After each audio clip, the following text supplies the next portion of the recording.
Russian police have detained dozens of supporters of the opposition leader Alexei Navalny, who died suddenly in a remote penal camp. Navalny's close allies have confirmed his death, but say the authorities are refusing to release his body. With many questions still not resolved, many world leaders, campaigners and Navalny's family are all pointing the finger at Russia's President Vladimir Putin.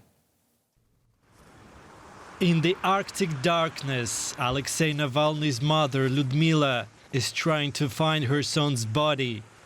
She came to the remote prison where he died, only to be told his body had already been sent to the regional capital. Navalny's mother says the last time she saw him was in the prison on Monday. He was cheerful and full of energy, and despite all the hardship, didn't look like someone who was about to die. With the lack of transparency around what caused Navalny's sudden death, his allies want the authorities to release his body immediately. And they have another message. Putin killed him. The whole world knows that it was the Russian president who personally gave this order, just as it knows that Alexei was never afraid of him, never stayed silent. We must not give up. This is what Alexei himself called on us to do. It's a message resonating with thousands of Navalny's supporters, holding vigils across the country, despite arrests and intimidation by security forces. This is very sad for us all. But Alexei said not to give up. We won't give up. We won't let them think that they've won. That's not true. History, truth and goodness are on our side. We will definitely win. I feel very sorry for him and for our country. The country is perishing with this stupid war. Why is it needed? Who needs it? They're killing their own people, foreigners, children, stealing. I'm scared. I no longer believe in the future of Russia. Some of the first makeshift memorials were removed, but others have now reappeared.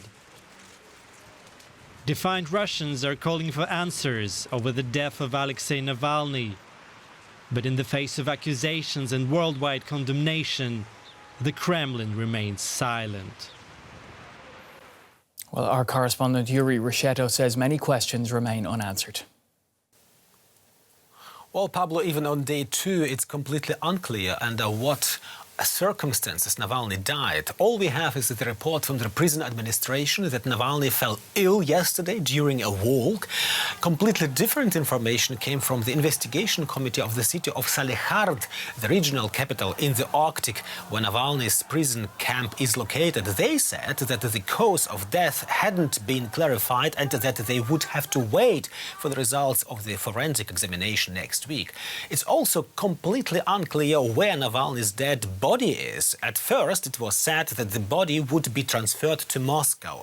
After that, when Navalny's mother arrived today in the prison camp, she was told that her son's body was in the regional capital's morgue.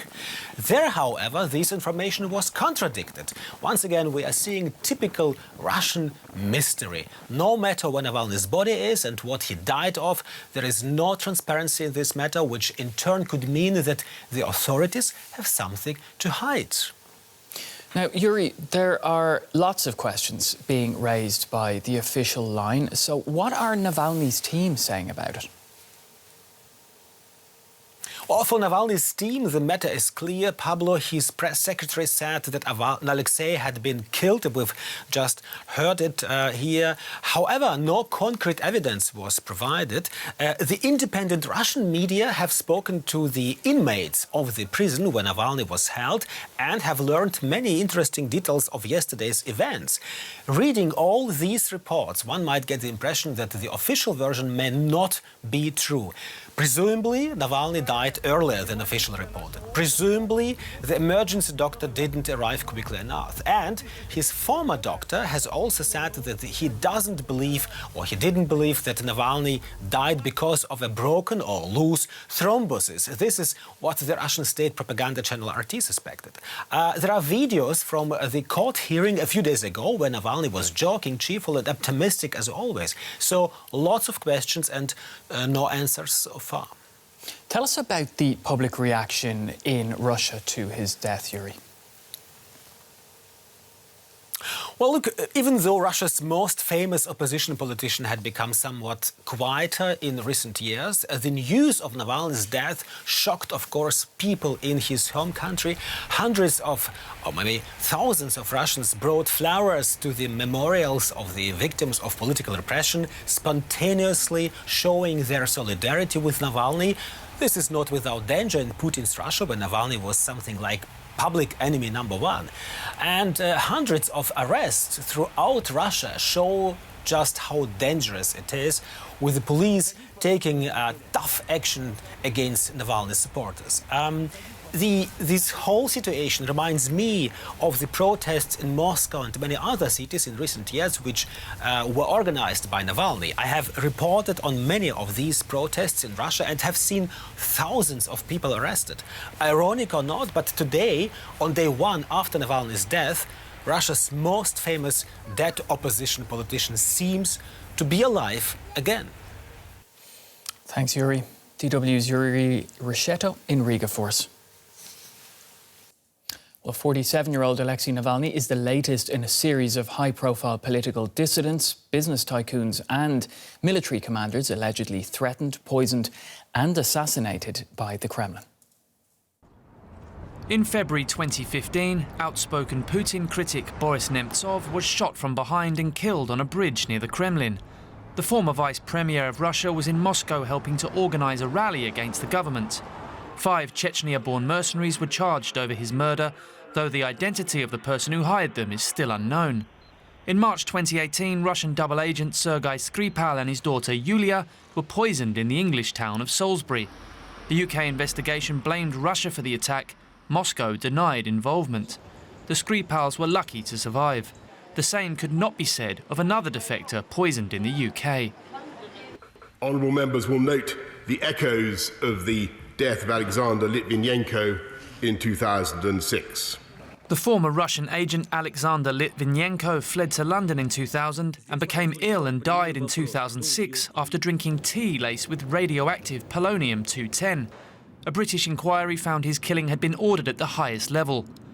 Also killed in 2006 was Anna Politkovskaya, a journalist whose reporting during the Second Chechen War saw her threatened and poisoned prior to her execution in the elevator of her apartment block. Another to have survived alleged poisonings is Vladimir Putin, a former protege of Boris Nemtsov and public critic of Putin. He has been imprisoned in Russia since April 2022 for speaking out against the war in Ukraine. From prison, Putin remains vice chairman of the human rights group Open Russia, founded by Mikhail Khodorkovsky, a former political prisoner currently exiled for calling for civil reform in Russia. Russia's invasion of Ukraine led to one of the most high-profile suspected assassinations yet, with Putin confidant turned critic Yevgeny Prigozhin killed in a plane crash last August. The leader of the mercenary Wagner group had launched a short-lived rebellion against Russian military leaders 2 months earlier. Alexei Navalny is the latest figure to be killed after speaking out against Putin's government, and arguably the most prominent victim yet. We're now joined by Keir Giles, who is a Russia analyst at the think tank Chatham House in the UK. Thanks for joining us here on DW News, Keir. What do you make of Navalny's death? Did it come as a surprise to you? No, absolutely not. And it probably won't have come as a surprise to Navalny himself either. Anybody that's been paying attention to the direction that Russia has been going in, not just over the last couple of years, but over the last decade, will have tracked the process of murdering opponents and critics of the regime, of which your report just now really just showed the tip of the iceberg. Just the most prominent, the most well-known individuals were listed there, but there are many, many more. And of course, we have to bear in mind that when Russia's murder gangs roam across Europe, we only find out about the unsuccessful attacks. If they succeed in killing somebody with Novichok, we don't know about it. It's only the ones that fail, like the Skripals, like Navalny himself, like Kara-Murza, like Emilian Gebrev, the Bulgarian arms dealer. Because some accident saved them, we know what happened. How many more do we not know about? Keir, Navalny's team have squarely blamed Putin for his death, but doesn't killing such a prominent opposition leader or figure create a rallying point then for the public?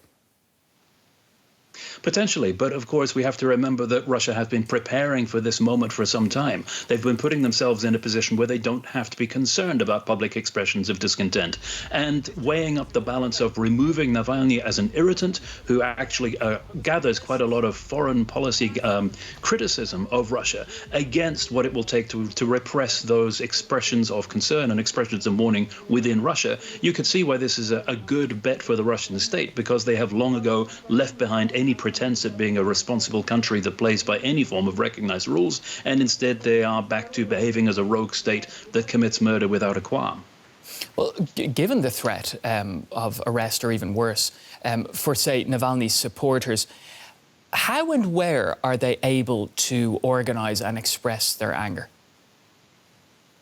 Organize is tricky because, of course, anything that looks like organization of some kind of challenge to Russian authorities is going to be stamped on extremely quickly. But what has been heartening is the number of people who plainly have been coming out onto the streets to register the fact that they are angry at Navalny's death. Now, what we can't tell is how widespread this is. We do see pictures of people being arrested in the major cities. What's happening across the rest of the country, because Russia is now such a closed and opaque place, it's really hard to tell. So guessing at the numbers of people involved and the numbers of people who genuinely feel sympathy for Navalny is really very difficult. All right, well, let's talk actually a little bit about the Russian opposition. What does Navalny's death actually mean for the future of it?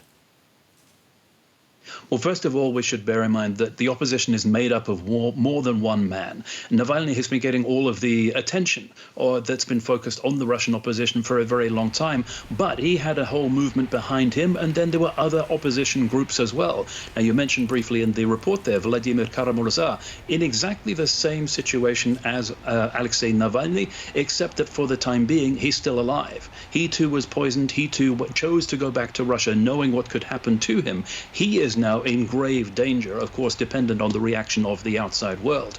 But for the Russian opposition as a whole, what they've lost is a figurehead who is highly prominent and highly visible abroad. Nothing else has changed. Thanks for your insights and analysis, Keir. Keir Giles, a Russia analyst at Chatham House.